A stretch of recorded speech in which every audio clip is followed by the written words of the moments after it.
welcome back. Thank you for joining me for another one. Today we have Two True Horror Stories animated by, who was this person?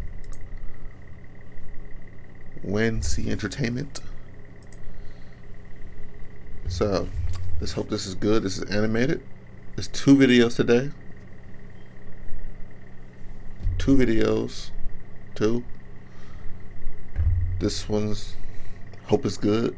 Better than the last one. Let's hope it's animated so they have more freedom. Let's get it. Also, leave a like, subscribe. Yeah, that's it. Shit. Let's go. First things first. Change that quality, and that's good.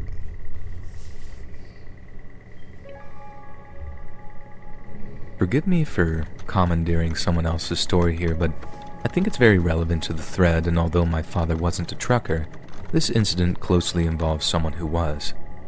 Back in the 70s, my dad was an 18-year-old gas station attendant at a 24-hour gas station. One night, Dad was the only one working the late shift when one of the sketchiest customers he'd ever laid eyes on walks into the station. My dad said it was really obvious that the guy was concealing something in his pants, and his first thought, which brings on some major panic, is that the guy has a gun on him.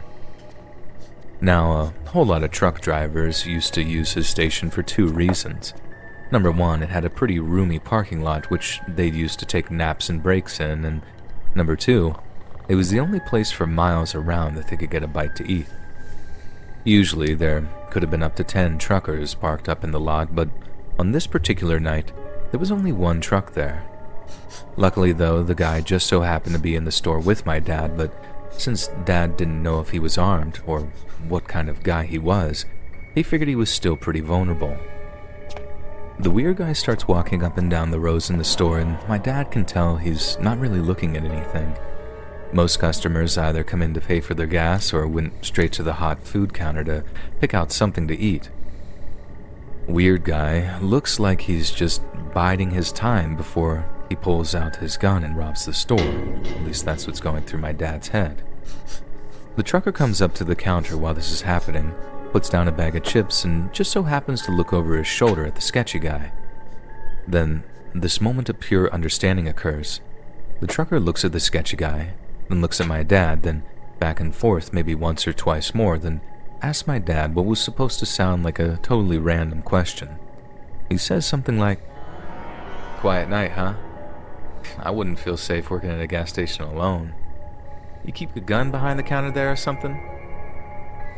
All my dad had was a bat, and even so, it belonged to the station's owner, but the trucker widens his eyes and mimes a nod at my dad, who suddenly realizes what he's supposed to say in reply.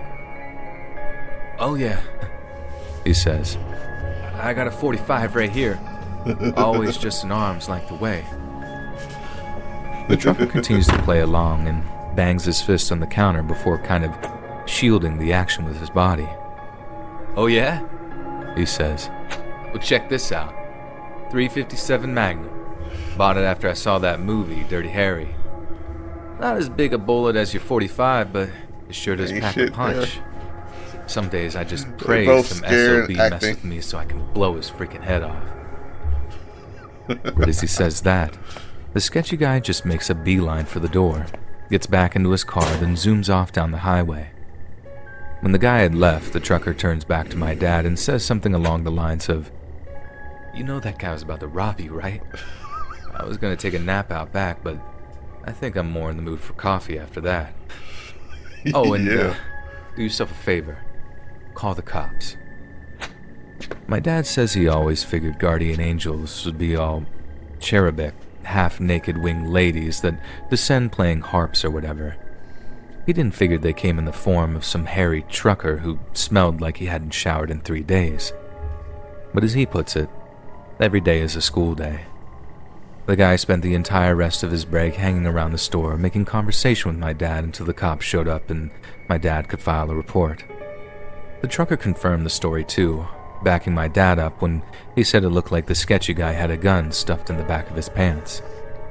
Then get this, right in the middle of talking to the cops, both of their radios start buzzing, and they'd run out of the gas station, get into the patrol car, and speed off down the highway with their lights and sirens on. The trucker responds, "I hope our friend and his gun didn't find the trouble they were looking for." Only, they had. My dad said he read in the newspaper the next day that the very same guy, based on the description in the paper, had walked into another gas station about 10 miles down the highway. He got there quick. Unlike my dad, Oh yeah, he had the a car. clerk in that station hadn't been so lucky. Ooh. The guy was the actual owner and operator of the station, tried to resist the robbery, and ended up paying with his life. From what my dad could tell, the sketchy guy pulled his gun, the station owner went for his, and the sketchy guy just pulled the trigger. Boom. Killed him behind his own counter. Dang. Now, my dad obviously didn't have a gun, but he said he was panicking just watching the guy walking around the store. If that was him getting robbed by someone with such an itchy trigger finger, he might have made a wrong move or something, and bam. I literally wouldn't even be around today to write this. I think the sketchy guy ended up getting the death penalty too. That, or died in some shootout with the cops. I believe Maybe that even the one. same cops who attended my dad's call. I can't quite remember which, but Dad always mentions him getting what he deserved whenever he tells the story. Now, I don't have to tell you how glad I am of that too, because even though it's so surreal to me, the idea of someone actually hurting my dad is just on a whole other kind of rage that I would feel. Oh wow, you love your Dad's dad. story doesn't just give me a belief in guardian angels, even if they do appear in unconventional forms, but it also makes me believe that there might just be something like divine justice, too. My name is Uriel. This That story was okay. Not great, but okay. Animation good. Let's see. It was more funny than anything.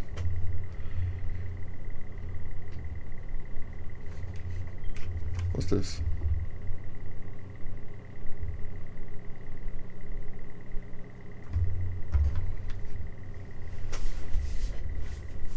Dog. Alright. It's part 2 of the story. happened to me in Mexico. I would visit my grandmother and my aunt. I would usually go to check on my grandmother, and I would help her out with some chores that my aunt couldn't do, like yard work or things that had to do with heavy lifting. One day I was going over to see my grandmother and to see if my aunt needed help with anything. As I unlocked the door and entered the house, it was quiet, which was odd as my aunt and grandma would play music or have the TV on. Both are off, and I looked around the house to see if I could find my aunt or grandma, but I couldn't find them. But I didn't look in my grandma's room. How do I spit in my grandmother's privacy? I knocked on the door, but no answer. I knocked a second time, but it was quiet. I opened the door to see if she was sleeping. As I opened the door, I saw a lady dressed all in black, with her long black hair over her face. She Run. was sitting on my grandma's bed on the edge of the bed. Walk away. I didn't know who she was. I asked her, "Who are you?" She remained quiet. I asked again, "Who are you and how did you get in here?" The doors were locked and all the windows had bars, which made it impossible for someone to enter the house. I went outside to the shed to get my machete, which I used to cut the branches in the backyard. That's a I was butcher's hoping knife. to use it to threaten her so she would leave, but as soon as I entered the room, she was gone. I heard the front door opening. I went to see and found my grandmother and aunt coming back from a walk. My grandmother and aunt saw me and asked me why I had the machete out. I said, "There was somebody in your room, Grandma." I told them to stay where they were while I looked around the house to see if the lady was still there. About an hour goes by. I couldn't find nobody. I told them to come back inside. They asked me if I found anything. I said no. That chicken in The that only bed. trace of her being there was the imprint of her sitting on my grandmother's bed. I decided to spend the night to make sure they were safe. Yeah, A few please. days passed. Nothing happened until the next day. My grandmother passed away in her sleep. We Yeah, held she a got funeral choked out. for her a few days after, but I couldn't stop thinking about the lady in black. I told my aunt about it. Her face was pale as soon as I told her everything. She told me what I saw was the lady in black. She is an omen of death.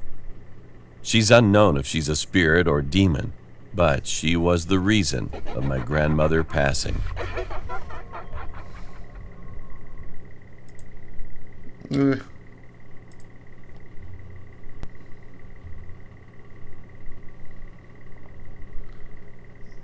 I'll give it a like. This is a thumbs up. This was sort of okay, sort of good. Could have been better. The next one probably gonna be better. Alright, now for this one. 2 horror stories animated. 7-Eleven and a kidnap. Let's see how this is. I was 19 years old when this happened to me. I was a sophomore in college, and it was winter break. My parents were busy this Christmas, so my cousin Brody came over to stay with me in my dorm to keep me company. That night, after Brody arrived, we watched some scary videos on YouTube for a little bit, doing random stuff. After a while, my computer died and we got hungry. You don't have that Brody bitch and I fully decided to charged head all down the to the time? cafeteria. Unfortunately, there wasn't any food in the cafeteria, so we just decided to go to the nearby 7-Eleven off campus. As we were leaving the room, I noticed an old man sitting at one of the cafeteria tables in the shadowy back corner. He looked tall, creepy, and had bloodshot eyes. But what scared me most of all was how he kept vigorously licking his lips like he was hungry. What he was hungry for exactly, I didn't want to stick around to That motherfucker on bath salts. Hey, you about to eat you. find out. A Snack few on minutes some later, fucking my cousin ribs. Brody and I pulled up outside of the 7-Eleven. Brody rushed inside the store to get a Slurpee, and I decided to look for something sweet.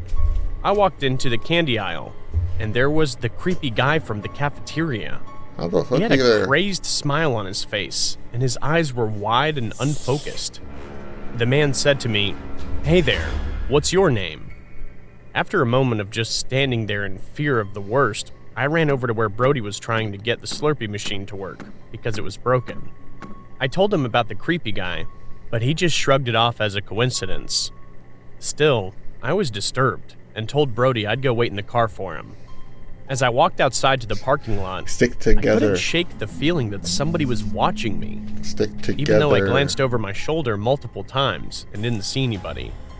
When I got to my car, I was surprised to find out that the doors were left unlocked. I got in quickly and checked the back seat because someone could have gotten in, but luckily no one was there. I locked the doors and then got a text from Brody, who said he was going to take a while because he had to use the bathroom. I was annoyed that we had to stay in this shady place even longer, but decided to take the time to take a nap. However, after a few minutes, I woke up to a rustling sound behind me. I turned to see the creepy guy sitting in the back seat. As the crazy smile on his face grew even wider, I realized that he had snuck into the trunk because I forgot to lock the doors earlier. We both just sat there because I was paralyzed with fear and couldn't move. After what felt like an eternity, the man pulled out a large rusty knife and let out a deep, creepy laugh. With a scream, I busted out of the car and ran as the man chased after me. Right then, my cousin Brody came out of the store, and he was pretty muscular from being an athlete. He was able to knock out the creepy guy. While waiting for the cops to arrive, we decided to wait inside, leaving the man's unconscious body there in the parking lot because it had started to rain. We went inside the 7-Eleven and told the store owner what had happened. Yeah. All three of us decided to wait by the window, which had fogged up because of the rain outside. The owner quickly wiped it down, and what happened next scared the shit out of me. The creepy guy's body was gone. We rushed outside to find him, and the cops arrived exactly then. We told them what had happened, including how the creepy guy was nowhere to be seen. The police searched the 7-Eleven premises and the surrounding woods, and after some time, they found the creepy guy hiding in the trees.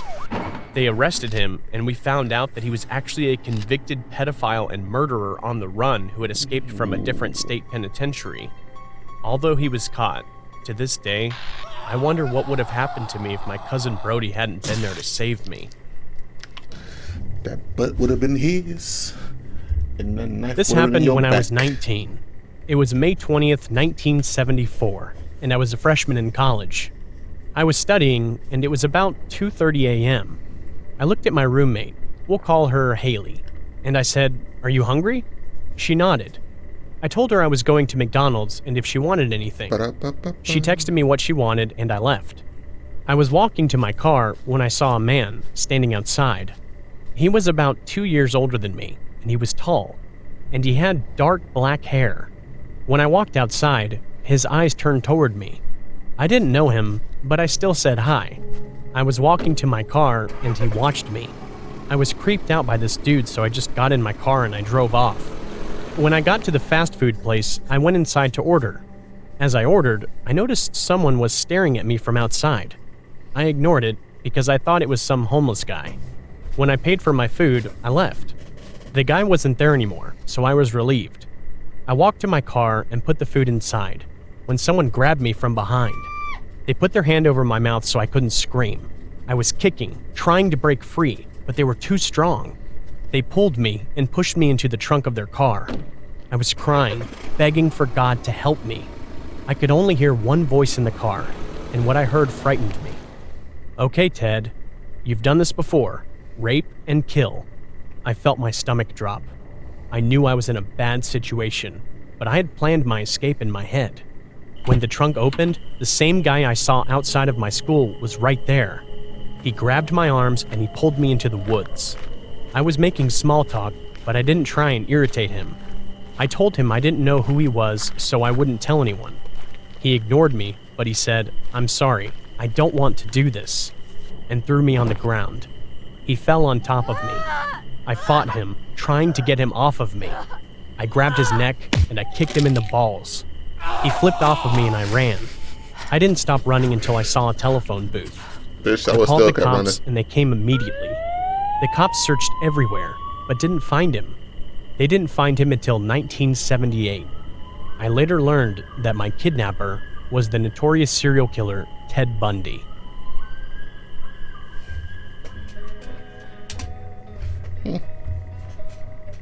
Okay. Gotta get a like.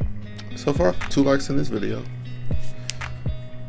It was pretty good videos. Pretty good. I have nothing to add to this. So, deuces. Yeah, see you.